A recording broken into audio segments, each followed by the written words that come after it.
दोस्तों, एक लड़का तहसील से घर वापस लौट रहा था। इसी बीच उसका रास्ते में एक्सीडेंट हो जाता है और उसके काफी गहरी चोटें आई हुई थीं। तभी आसपास के लोग उस लड़के के फोन से उसके घर पर फोन करते हैं और तभी उसके परिवार वाले आते हैं। तभी उसके माता पिता भी आते हैं और तभी पास ही में एक हॉस्पिटल होता है जहां उसके परिवार वाले जो थे उसे भर्ती कराने के लिए कहते हैं। लेकिन तभी लड़के का जो पिता होता है वह उस हॉस्पिटल में ले जाने से साफ मना कर देता है। वह कहता है चाहे भले ही मेरा बेटा मर जाए, लेकिन मैं उस हॉस्पिटल में अपने बेटे को हरगिज़ नहीं ले जाऊँगा। लेकिन तभी परिवार वाले जो थे वह काफ़ी ज़ोर लगाते हैं। वह कहते हैं तुम कैसी पागलों जैसी बातें कर रहे हो? क्या तुम्हें अपनी जो दुश्मनी है वह लड़के से जान से भी ज़्यादा प्यारी है? तो वो कहता है कि हाँ, भले ही मेरा बेटा एक बार नहीं 100 बार मर जाए, लेकिन मैं उस हॉस्पिटल में अपने लड़के को हरगिज़ नहीं ले जाऊँगा। मैं उस लड़की की शक्ल तक नहीं देखना चाहता। मुझे उसकी शक्ल के नाम से नफ़रत है। दोस्तों, आखिर कौन था ये पिता और किस लड़की की बातें कर रहा था? क्या थी पूरी कहानी? आइए इस वीडियो के माध्यम से जानते हैं। जब तक आपसे एक ही रिक्वेस्ट, प्लीज़ चैनल को सब्सक्राइब करें ताकि हमारा हौसला बढ़ता रहे और हम आपके लिए ऐसे ही आपके लिए हर रोज़ एक नई कहानी लेकर आते रहें। दोस्तों, शुरू करते हैं यह कहानी। दोस्तों, यह कहानी है भोपाल की, जहाँ एक प्रियंका नाम की लड़की थी और एक प्रमोद नाम का लड़का था। दोस्तों, इन दोनों की शादी होती है और खूब अच्छे से शादी होती है। परिवार के द्वारा शादी हुई थी। दोनों हँसी-खुशी रहने लगते हैं। धीरे-धीरे करके शादी को करीब 3 महीने गुज़रते हैं। एक दिन होता क्या है, जो लड़का था प्रमोद, उसके जो पिता थे जिनका नाम शंकर था, वह कहते हैं प्रमोद की बहू से यानी कि प्रियंका से कहते हैं कि प्रियंका, तुम्हारी डिग्रियां कहाँ हैं? उन्हें अपने घर से मंगा लो। मैंने तुम्हारे लिए एक जॉब देख रखी है। मैं तुम्हारी एक जॉब लगाना चाहता हूँ, तो अपने घर से सारे कागज मंगा लो। तभी प्रियंका जो थी वह कहती है कि पिताजी, मैंने तो कोई डिग्री नहीं करी है। आपसे किससे कह दिया कि मैंने डिग्री करी है? मैंने तो सिर्फ इंटर तक ही पढ़ाई करी है। तभी शंकर कहते हैं कि तुम्हारे पिता ने तो कहा था शादी के वक्त कि हाँ, हमारी बेटी ने बीएससी करी है और अच्छी तरीके से पढ़ाई करी है। मैंने तुम्हारी शादी अपने बेटे से इसीलिए करी थी, मैंने दहेज भी नहीं लिया था। तभी प्रियंका कहती है कि तुम शायद मुझे इसीलिए जॉब लगाना चाहते हो जिसके बदले तुम मुझसे दहेज के जो पैसे हैं नौकरी कर कर पैसे कमा सको। और प्रियंका तभी कहती है मुझे इस नौकरी की क्या ज़रूरत है, जब मेरे प्रमोद की पति की जॉब लगी है लेखपाल में, तो मुझे क्या ज़रूरत है। तभी शंकर जो थे वह कहते हैं तुम्हें ज़रूरत ना हो, प्रमोद को भले ही ना हो, लेकिन मुझे तुम्हारी जॉब की बहुत ज़रूरत है। मुझे तुमसे पैसा कमाना है। तभी प्रियंका जो थी वह कहती है कि ऐसी ही बात थी तो तुम्हें पहले बता देना चाहिए था, मैं शादी नहीं करती। लेकिन तभी शंकर जो था वह कहता है अगर ऐसी ही तुम बातें कर रही हो तो तुम अपने बाप से कह देना कि चाहे तो तुम डिग्री लेकर आओ, या फिर दहेज वाली बातें कर रही हो तो अपने बाप से 5 लाख रुपए लेकर आओ, या फिर तुम ये घर छोड़ दो। दोस्तों, जब प्रियंका यह बातें सुनती है, बगल में प्रमोद ही खड़ा था, लेकिन वह बेचारा अपने पिता के आगे कुछ कर नहीं सकता था। और जब प्रियंका यह बातें सुनती है, दोस्तों फूट फूट कर रोने लगती है। उसकी आंखों से आंसू बहने लगते हैं, लेकिन वह करती तो करती क्या थी। तभी वह अपने पिता को फोन लगाती है और पिता को सारी बातें बताती है।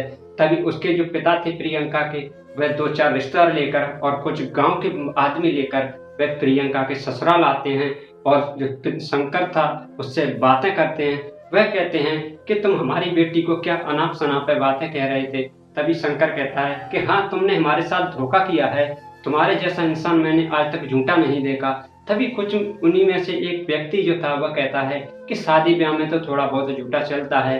अगर ऐसी बातें कह दी कि बेटी ने बीएससी करी है तो क्या जुल्म कर दिया। तभी शंकर कहता है कि जुल्म नहीं किया, तुम्हारी बेटी पढ़ी लिखी नहीं है, वह तो एक गवार है, इंटर तक कोई पढ़ाई में पढ़ाई होती है। जब प्रियंका के पिता यह बातें सुनते हैं, दोस्तों उन्हें गुस्सा आ जाता है और शंकर पर हाथ छोड़ देते हैं। फिर क्या था, दोनों में आगे बात और बहुत आगे तक बढ़ जाती है। प्रमोद जो था वह बेचारा कुछ कह नहीं पा रहा था, लेकिन उधर प्रियंका के जो पिता थे वह कहते हैं मैं अपनी बेटी को इस घर में एक पल तक नहीं रखूंगा। वह उसी वक्त प्रियंका को वहां से अपने साथ लगा जाते हैं और उधर शंकर भी उसे रखने के लिए मना कर देता है। वह कहता है मैं तुम्हारी बेटी को खुद अपने घर में नहीं रखना चाहता। तभी प्रियंका जो थी अपने घर वापस चली जाती है। लेकिन होता क्या है, एक दिन प्रियंका अपने पिता से कहती है कि पिताजी, अगर ऐसी ही बात है तो मैं एडमिशन ले लेती हूँ और मैं पढ़ाई कर लेती हूँ, उसके बाद मैं ससुराल चली जाती हूँ। तभी प्रियंका के जो पिता थे वह कहते हैं, चाहे मैं तुझे पढ़ाऊंगा जरूर, लेकिन अब मैं तुझे उस घर में हरगिज़ नहीं भेजूंगा, क्योंकि उस घर में ना तो तुम्हारी इज्जत है, ना ही कोई वैल्यू है। तो जब प्रियंका ये बातें सुनती है वह भी रोने लगती है। लेकिन उधर जो प्रमोद था और प्रियंका जो थी वह एक दूसरे से काफ़ी प्यार करते थे, लेकिन वह करते तो करते क्या थे, दोनों परिवारों की दुश्मनी जो हो गई, इस बीच ना तो वो बेचारे मिल पा रहे थे और एक दूसरे के लिए तड़प रहे थे। दोस्तों फिर क्या धीरे धीरे समय गुजरता है। उधर प्रियंका ने बीएससी में नर्सिंग के लिए एडमिशन ले लिया था और धीरे धीरे इस बात को करीब 4 साल गुजर जाती हैं।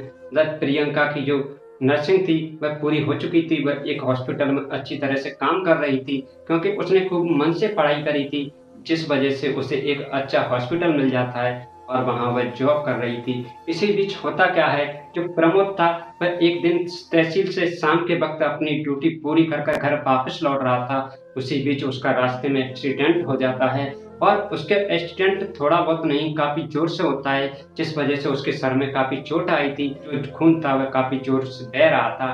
तभी आसपास के लोग जो थे उसके फ़ोन से उसके घर पर फ़ोन करते हैं और तभी उसके परिवार वाले जो थे, उसके माता-पिता थे, वह आ जाते हैं। तभी पास ही में एक हॉस्पिटल था, वह हॉस्पिटल वही था जिसमें प्रियंका जॉब कर रही थी। वह प्रियंका जो थी उसी हॉस्पिटल में जॉब कर रही थी। तभी प्रमोद के जो परिवार वाले थे वह कहते हैं, चलो इसे इस हॉस्पिटल में लेकर चल रहे हैं। लेकिन तभी जो प्रमोद के पिता होते हैं शंकर, वह कहते हैं, भले ही मेरा बेटा मर जाए, लेकिन मैं अपने बेटे को इस हॉस्पिटल में हरगिज़ नहीं ले जाऊँगा। चाहे भले ही उसकी जान क्यों ना चली जाए, लेकिन मैं उस हॉस्पिटल में अपने बेटे को बिल्कुल नहीं ले जाऊँगा। लेकिन दोस्तों वो करते क्या करते, आखिर परिवार वाले भी जो थे वह काफ़ी ज़ोर लगा रहे थे, लेकिन शंकर जो थे वह किसी की एक बात मानने को तैयार नहीं थे। उन्होंने साफ मना कर दिया, मेरा बेटा एक बार नहीं 1000 बार मर जाए, लेकिन मैं अपने बेटे को उस हॉस्पिटल में हरगिज़ नहीं ले जाऊँगा। दोस्तों परिवार वाले उसकी जिद के आगे झुक जाते हैं और वह उस लड़के को दूसरे हॉस्पिटल में ले जाते हैं। लेकिन जब हॉस्पिटल में ले जाते हैं तो वह देखते हैं कि उसके सर से ज़्यादा खून बह गया था, इस वजह से दूसरे हॉस्पिटल वाले उसे लेने से मना कर देते हैं, गेट से ही बाहर कर देते हैं। तभी वह फिर एक और नए हॉस्पिटल में ले जाते हैं, लेकिन वहाँ भी उसे मना कर देते हैं। लेकिन इसी बीच जो परिवार वाले थे वह प्रमोद की बात को ना मानते हुए उसी हॉस्पिटल में ले जाते हैं, जिस हॉस्पिटल में प्रियंका जो थी वह जॉब कर रही थी।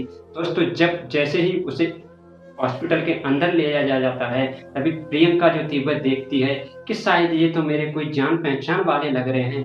तभी वो जाकर देखती है तो उसका जो देवर था उसके कपड़े खून से पूरे सने हुए थे। लेकिन प्रियंका जैसे ही उसे जाकर देखती है और उससे पूछती है कि ये क्या हुआ, तभी वह लड़का बताता है कि भाभी भैया का एक्सीडेंट हो गया है। और जैसे ही जो प्रियंका थी कपड़ा खोलकर देखती है तो उसके प्रमोद का पूरा शरीर जो था खून से लथपथ था।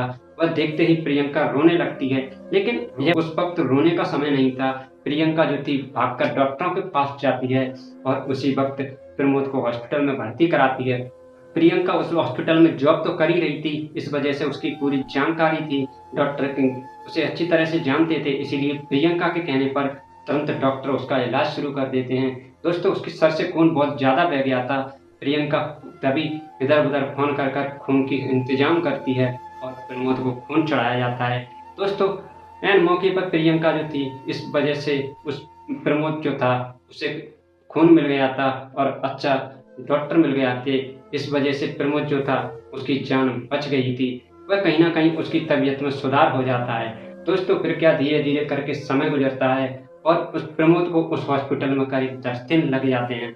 लेकिन प्रियंका जो थी वह खूब कोशिश करती है, हर समय प्रमोद के 24 घंटे साथ रहती है, वह उसकी खूब सेवा करती है, उसका ख्याल रखती है। फिर क्या होता है, प्रमोद जो था उसकी तबीयत में कुछ सुधार होता है, लेकिन हॉस्पिटल था उसमें प्रमोद का इलाज पूरी तरह से सही नहीं हो पा रहा था।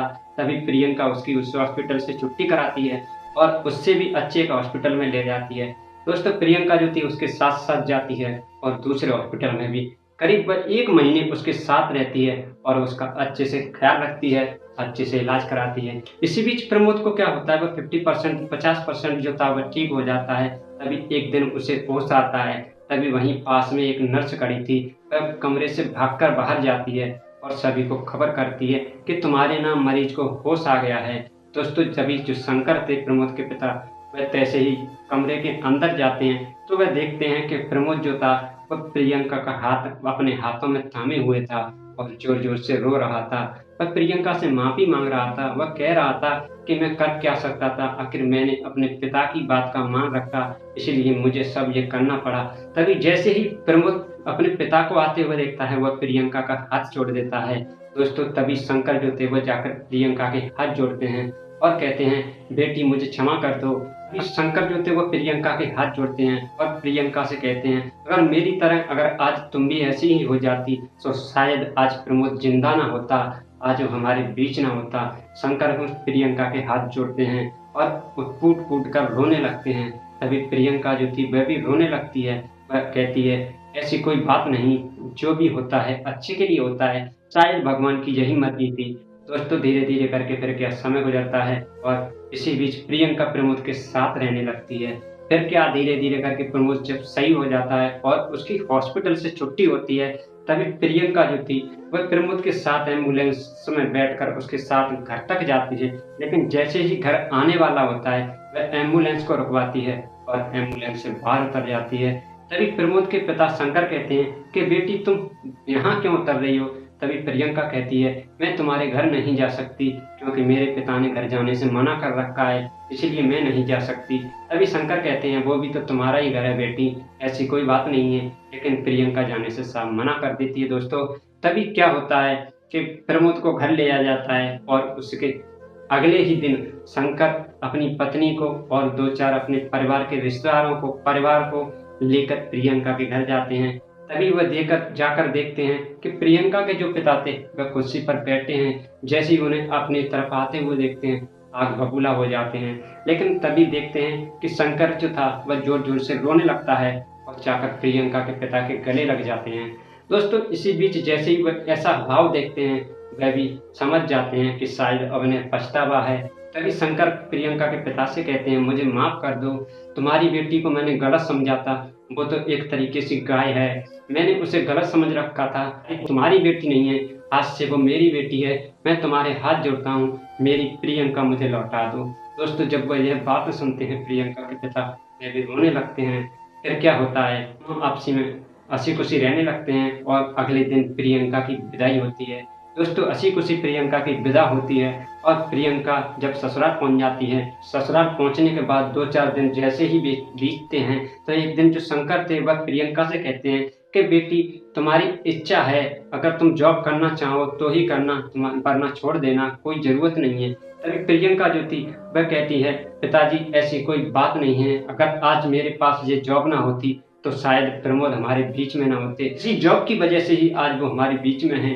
प्रियंका कहती है, आपने मुझे घर से निकाला था, लेकिन यही भगवान की शायद मर्जी थी, अगर ऐसा ना होता आप मुझे घर से ना निकालते और मैं पढ़ाई ना करती, और ना पढ़ाई करती तो मैं उस हॉस्पिटल में कहाँ जा पाती और ना ही प्रमोद का इलाज हो पाता और ना प्रमोद हमारे बीच होते।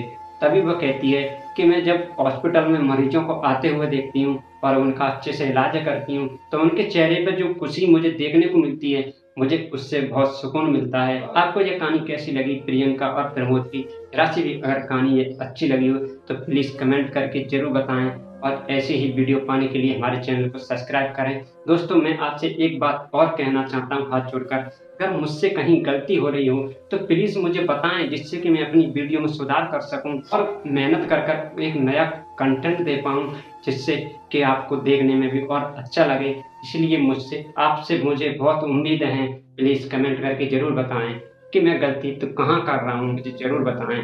दोस्तों अब हम आपसे विदा लेते हैं और फिर मिलते हैं ऐसी एक और सच्ची घटना के साथ। जब तक आप अपना और अपने परिवार का ख्याल रखें, स्वस्थ रहें, तंदुरुस्त रहें। जय हिंद, जय भारत।